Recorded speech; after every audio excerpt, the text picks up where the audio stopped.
নমস্কাৰ বন্ধু বান্ধৱীসকল, মই জ্ঞানপথ নামৰ চেনেলটোৰ জৰিয়তে অসম তথা উত্তৰ পূৰ্বাঞ্চলৰ বিভিন্ন প্ৰতিযোগিতামূলক পৰীক্ষাত আহিব পৰা কিছুমান গুৰুত্বপূৰ্ণ প্ৰশ্ন লৈ আহিছোঁ।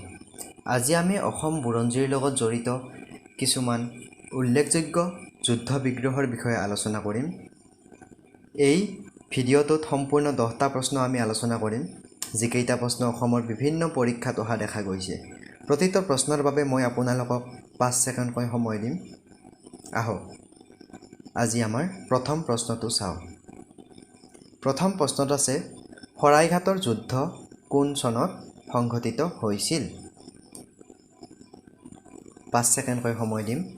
যদি উত্তৰটো জানে কমেণ্ট কৰিব। শৰাইঘাটৰ যুদ্ধ হৈছিল 1671 চনৰ মাৰ্চ মাহত। এই যুদ্ধৰ সময়ত আহোম সেনাপতি আছিল লাচিত বৰফুকন আৰু মোগল সেনাপতি আছিল ৰামসিংহ। শৰাইঘাটৰ যুদ্ধৰ সময়ত আহোম ৰজা আছিল উদয়াদিত্য সিংহ। আহক এতিয়া আমাৰ দ্বিতীয় প্ৰশ্নটোলৈ আগবাঢ়ো। দ্বিতীয় প্ৰশ্নত আছে, ইটাখুলিৰ ৰণ কিমান চনত আৰম্ভ হৈছিল?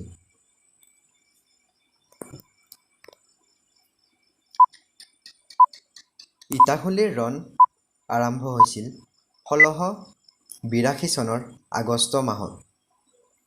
এই ৰণৰ সময়ত আহোম স্বৰ্গদেউ গদাধৰ সিংহৰ নেতৃত্বত মোগলক পৰাস্ত কৰি মানস নদী পৰ্যন্ত খেদি পঠাইছিল। ইটাখুলি ৰণৰ ফলত মানস নদী আহোম আৰু মোগলৰ সীমাত পৰিণত হৈছিল।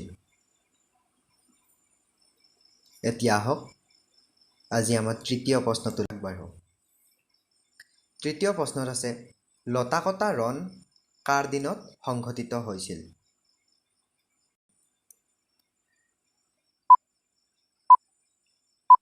লতাকটা ৰণ আৰম্ভ হৈছিল স্বৰ্গদেউ ৰাজেশ্বৰ সিংহৰ দিনত।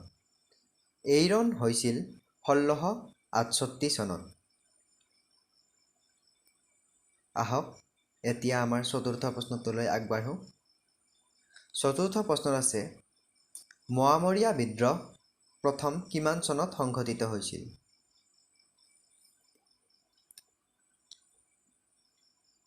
পাঁচ ছেকেণ্ড সময় দিছোঁ আপোনালোকক। মোৱামৰীয়া বিদ্ৰোহ সংঘটিত হৈছিল 1769 চনত। এই বিদ্ৰোহটো আহোমৰ ৰাজত্বৰ বিৰুদ্ধে মোৱামৰীয়াসকলে কৰা প্ৰধান বিদ্ৰোহ। 1769 চনৰ পৰা 1805 চনলৈ এই বিদ্ৰোহ 36 বছৰ চলিছিল। মোৱামৰীয়া বিদ্ৰোহ স্বৰ্গদেউ লক্ষ্মীসিংহৰ দিনত আৰম্ভ হয় আৰু স্বৰ্গদেউ কমলেশ্বৰ সিংহৰ দিনত অন্ত পৰিছিল। আহক এতিয়া আমাৰ 5 নম্বৰ প্ৰশ্নটোলৈ আগবাঢ়ো।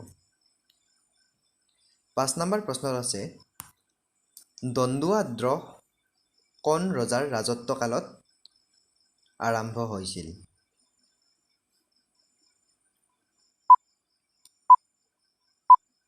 দন্দুৱা দ্ৰোহ স্বৰ্গদেউ কমলেশ্বৰ সিংহৰ দিনত আৰম্ভ হৈছিল।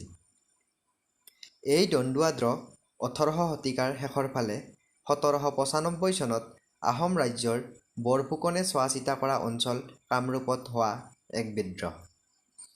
এই বিদ্ৰোহৰ গুৰি ধৰোঁতা আছিল হৰদত্ত আৰু বীৰদত্ত নামৰ দুজন ভাই ককাই। আহক এতিয়া আমাৰ 6 নম্বৰ প্ৰশ্নটো চাওঁ। অসমৰ প্ৰথম কৃষক বিদ্ৰোহ বুলি কোনখন বিদ্ৰোহক জনা যায়? এইটো এটা গুৰুত্বপূৰ্ণ প্ৰশ্ন, আপোনালোকে কমেণ্ট কৰক। অসমৰ প্ৰথম কৃষক বিদ্ৰোহ বুলিলে কোনখন বিদ্ৰোহক জনা যায়? আহক আমি উত্তৰটো চাওঁ।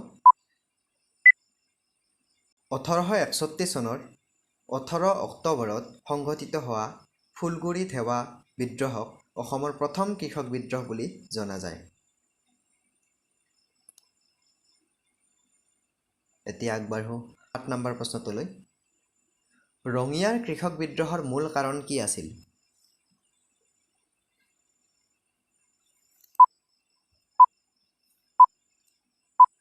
ৰঙিয়াৰ কৃষক বিদ্ৰোহৰ মূল কাৰণ আছিল ব্ৰিটিছৰ বৰ্ধিত ভূমি কৰৰ বিৰুদ্ধে গঢ়ি তোলা এক বিদ্ৰোহ।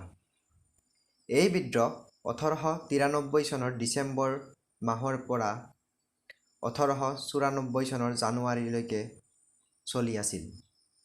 মূল বিদ্ৰোহখন 1894 চনৰ 10 জানুৱাৰীত সংঘটিত হৈছিল।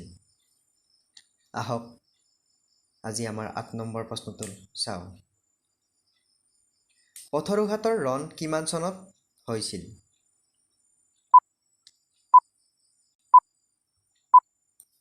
পথৰুঘাটৰ ৰণ 1894 চনৰ 28 জানুৱাৰী তাৰিখে হৈছিল। এই বিদ্ৰোহৰ প্ৰধান কাৰণ আছিল ব্ৰিটিছে বৃদ্ধি কৰা মাটিৰ খাজনাৰ বিৰুদ্ধে।